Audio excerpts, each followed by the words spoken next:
For those of you that live under a rock or off the grid, the new Star Wars movie came out this weekend.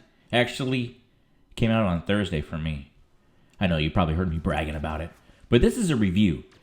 And just to be a little bit more specific, this is a non-spoiler review. I'm not going to spoil anything, so you can be rest assured. I will, however, be releasing a spoiler review that I'm going to put a link to that in the description down below, just so you know. But I recommend listening to this review first because I'm not going to cover the non-spoiler review stuff in the spoiler review, if you know what I'm saying. So let's get started. So what's my background? What are my credentials? Why am I giving a review? Well, I am a huge Star Wars fan.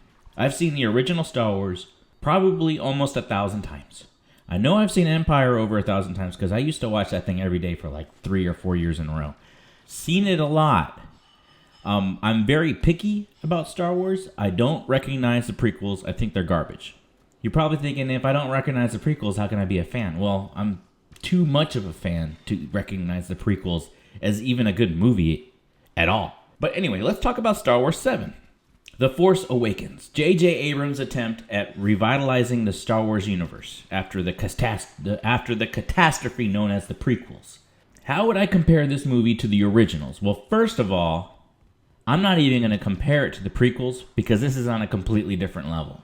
The prequels, to me, seemed like George Lucas saying to everybody, I got all these cool, new, computer-generated graphic type toys, and I want to show off what I can do with these toys, you know, with the Gungans going, like he's trying to show off.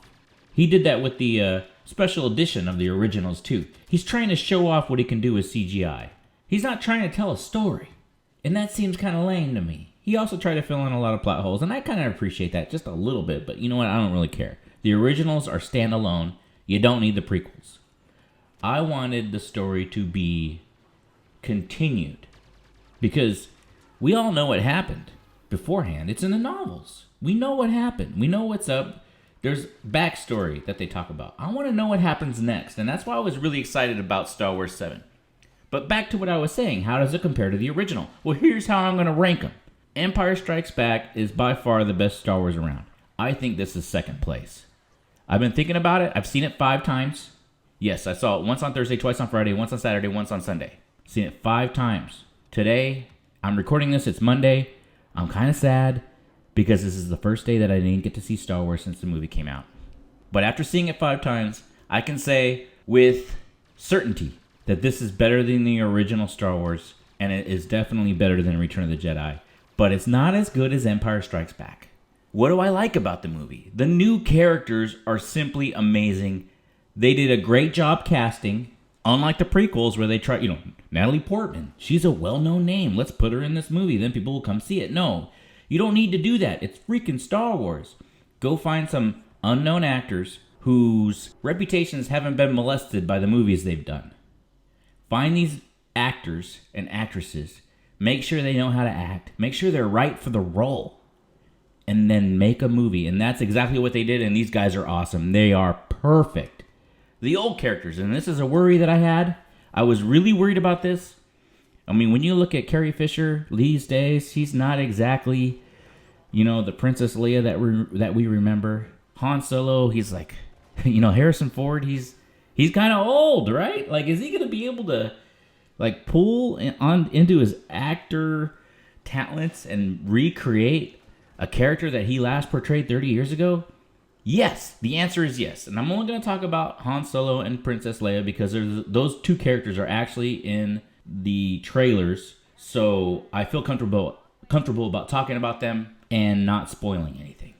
But Han Solo, specifically, when you look at Han Solo on the screen watching Star Wars 7, you see Han Solo. You do not see Harrison Ford. Harrison Ford did a great job reprising his role as that smuggler that we all grown to love. He is awesome. He is perfect. Now, there are a couple underdeveloped characters, and I'm not going to tell you which ones, but some of the newer characters, they're a little bit underdeveloped. Not any of the 3 main. The 3 main characters are still awesome, and they knocked it out of the park. Now, the pace of the movie. The pace of the movie was kind of weird to me. At some points, it seemed really fast. I'm used to, they're on the Millennium Falcon, they're going to Alderaan, they go into light speed. Then they go cut to some other scenes to make up for the time that it takes for them to get to Alderaan. But that didn't happen in this movie. It seemed like they would go into Lightspeed and come out of Lightspeed and they would be there. With some minor exceptions here and there. So the pace is kind of weird. It was a little bit fast in some points. But, it's the first movie in 30 years. They got a lot of stuff they got to put out. So I understand that the pace is fast. However, there are some scenes that seem like they were a little bit too slow. And you'll know what I mean when you see the movie. It seems like they could have taken that 3-minute scene and compressed it to 1 minute. You'll know what I'm talking about when you see it. So let's talk about the music, because one of the things that has been a constant, the one thing that's consistent, is the music. John Williams, and I don't know how he does it, he had Star Wars in 1977, and he made one of the most amazing scores in the history of cinema. I love it. I listen to it almost daily.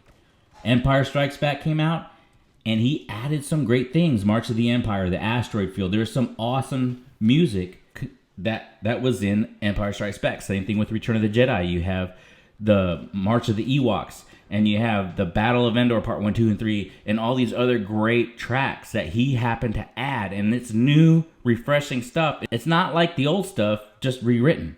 It's new, refreshing stuff, and it's great. He actually did the same thing with the prequels. One of the shining moments of the prequels is the new music. Believe it or not, I enjoy the new music from the prequels. One of the ones that stands out is Duel of the Fates. John Williams has consistently been able to come up with new music that is refreshing and also amazing, just like the original music he came out with, and this is no exception. The music on the motion picture soundtrack for Star Wars 7: The Force Awakens is awesome. It is amazing, and I recommend going to buy it. Wait till you see the movie so you don't get spoiled by the titles of the tracks, because believe it or not, the titles of the tracks will spoil it. But you'll see what I mean. The music is amazing. Now, one of the things about Star Wars is it's always been filled with excitement, and there's always been a lot of emotion. So when I look at this new movie, what's it doing to me? What is it doing to Danny Size as he's sitting in the theater? It's making me feel emotion that I cannot escape from. It's making me feel excitement that I cannot escape from. So this movie has definitely succeeded in the arena of emotion and excitement and suspense. So basically, what's my summary? What do I think of this movie? Like I said before, it's the second best of all time. It's good. It is really good. It is one of the best movies that I've seen in a while. I know I'm biased because I'm a huge Star Wars fan, but I give this my stamp of approval. It didn't live up to the hype, but then again, this is the most hyped movie in the history of mankind. There's no movie that's going to live up to that hype. It was a lot better than I expected it to be, and that's what's important. So go see the movie. Don't leave any comments that are spoiler in nature in the comment section. I don't want to see it. I'm just going to delete your comment, okay? But go see this movie. Send me a message. Send me an email. Let me know what you think of it. And stay tuned for my spoiler review, which will be coming soon. Thank you for watching, and I'll see you next time. Adios.